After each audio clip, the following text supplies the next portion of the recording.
Hey everybody, welcome to the Leek. I'm John as always, and it's time for the Theros Beyond Death January 5th preview recap. We don't have many to get through, just 6, so let's get going. Up first, as previewed by Voxy, is Oread of Mountains Blaze. Oread of Mountains Blaze is 1 and a red for an enchantment creature nymph at common. It's a 1/3, pay 2 and a red, discard a card, draw a card. So yeah, it's the good old 1/3 for 2, which I learned to love in Dominaria. They just block typically decently. In this set with auras running around, who knows if it will be as good of a blocker, but it's got 2 and a red rummage, which is totally fine. We played that on Merchant of the Veil, and I'm pretty sure we'll play it here. It's going to be a little bit less good, I think, because it doesn't appear that there is a blue-red draw deck or anything like that, but getting that card selection is good. It's an enchantment creature, and hopefully it can block for a little bit. We'll have to see just how Voltron-y the format is. That I don't quite have a feel for yet until we get to see some more cards. Outside of limited, of course, this will see no play. Up next is Seeona, Captain of the Pyleus. Seeona is 1 green/white for a legendary creature human soldier at uncommon. She's a 2/2. When she enters the battlefield, you look at the top 7 cards of your library. You may reveal an aura card from among them and put it into your hand. Put the rest on the bottom of your library in a random order. Whenever an aura you control becomes attached to a creature you control, create a 1/1 white human soldier creature token. In limited, she seems probably fine. She's a 2/2 for 3 who will probably draw you a card. I'm going to bet that green-white is the aura deck, but of course, most decks will be interested in some number of auras, more than we're used to in most limited sets anyways. And when you get to put an aura on a creature, you get a 1/1 human. You're going to have to make a whole lot of 1/1 humans for this to be any good as far as I'm concerned, and I don't know. We'll have to see what the green-white deck really looks like, but I expect this just isn't going to be enough of a payoff for me to want to jump into this deck, but we'll see what else is going on here. Now, of course, in Constructed, perhaps you could build around this a little bit more for a competitive format like Standard, and of course in Commander, there's all kinds of shenanigans you can do.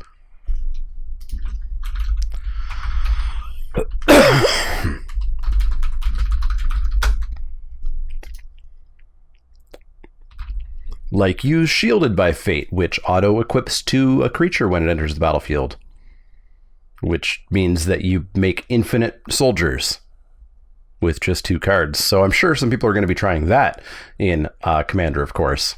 But that is a Commander and Legacy only card, and that's not a good enough combo for Legacy. Up next, as previewed by MTG Arena, is Arena Trickster. Arena Trickster is 3 and a red for a creature human shaman at common. He's a 3/3. Whenever you cast your first spell during each opponent's turn, put a +1/+1 counter on Arena Trickster. So yes, we are definitely getting confirmation at this point that blue-red is going to be the play spells, or at least play 1 spell on your opponent's turn deck. If that's going to be good, I don't know. Getting a counter on this will make it fine. A 4/4 for 4 is totally okay. And if you can make it bigger, that's going to be even better. So this does appear to be an okay payoff. We'll have to see what other payoffs we get. We'll have to see what the uncommon is. I don't think we've seen it yet to see if this deck is actually going to be worth it or not. Outside of limited, I see no reason to play this card. Up next is Vexing Ghul. Vexing Ghul is 2 and a blue for a creature bird at common. It's a 2/2 flash flyer, which is really aggressively costed. Looking back through Scryfall, we had a 2/2 flash flyer for 3 once, way back in like Lorwyn block or something. Had an upside too, and at common. Besides that, we typically get this as a 2/1, usually at uncommon, and usually with an ability attached to it. So this is probably about where it should be costed, but this thing's going to be really good. I expect this to actually possibly be one of the top 3 blue commons.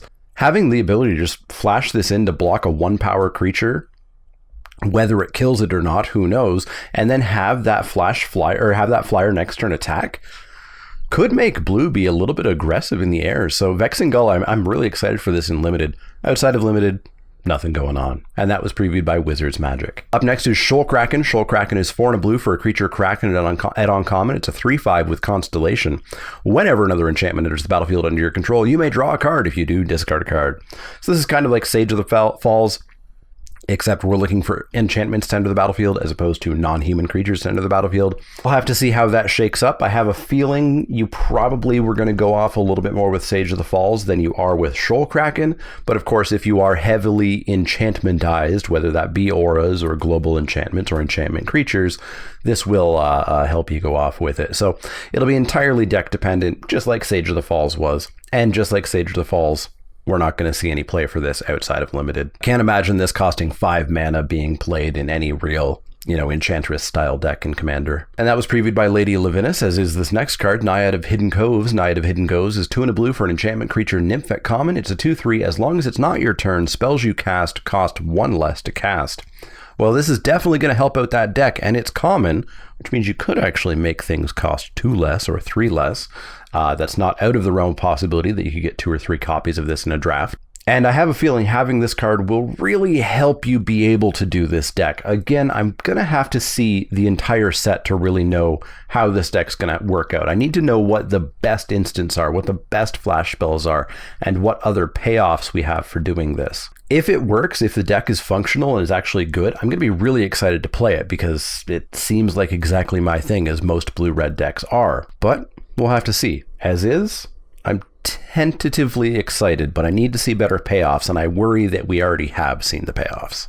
As far as standard goes, I can't imagine this getting into Simic Flash. It's expensive, it's not an instant speed spell, and making your Frilled Mystic 1 colorless cheaper doesn't do anything, so I don't really think Nyad will get any play in standard. Our final card for today, previewed by Amazonian, is Perf Intervention. Perf Intervention is X and a red for a sorcery at rare. Choose 1. Create an X1 red elemental creature token with trample and haste. Sacrifice it at the beginning of the next end step. Or Perf Intervention deals twice X damage to target creature or planeswalker. Just like Erebos' Intervention, this seems fine. It seems like you're probably always going to be casting the damage spell. You're going to be using this to kill a creature. It's like a sorcery speed heat ray, but it does twice X, so it's like 2 heat rays stapled to 1 at sorcery speed. The elemental part I don't necessarily like as much, because you don't want to be making this just to get in for 5 damage when your opponent's at 20 or something like that. You need to be ending the game.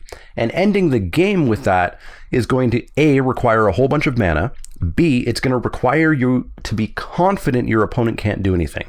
They need to be tapped out. They need to be out of cards in hand. They cannot do something to your creature or you're going to get blown out. And their board state needs to be exactly the right number of toughness in order for you to get through that lethal damage. Now, the times where that kind of all comes together, that's going to be great. That's going to be awesome.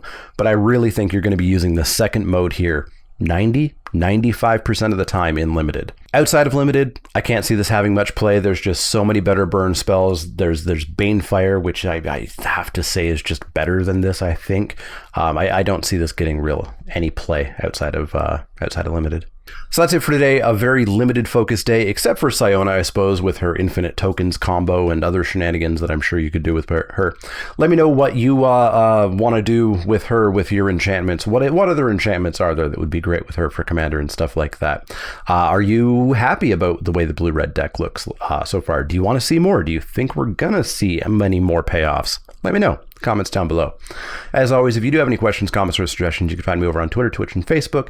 You can find me at patreon.com/themanaleek if you want to help out that way. You can go to inkedgaming.com/themanaleek to let them know that I sent you if you want to get some play mats or stuff like that. And of course, the easiest way is like, share, and subscribe. If you do have any questions, comments, or suggestions, let me know. Otherwise, see y'all next time.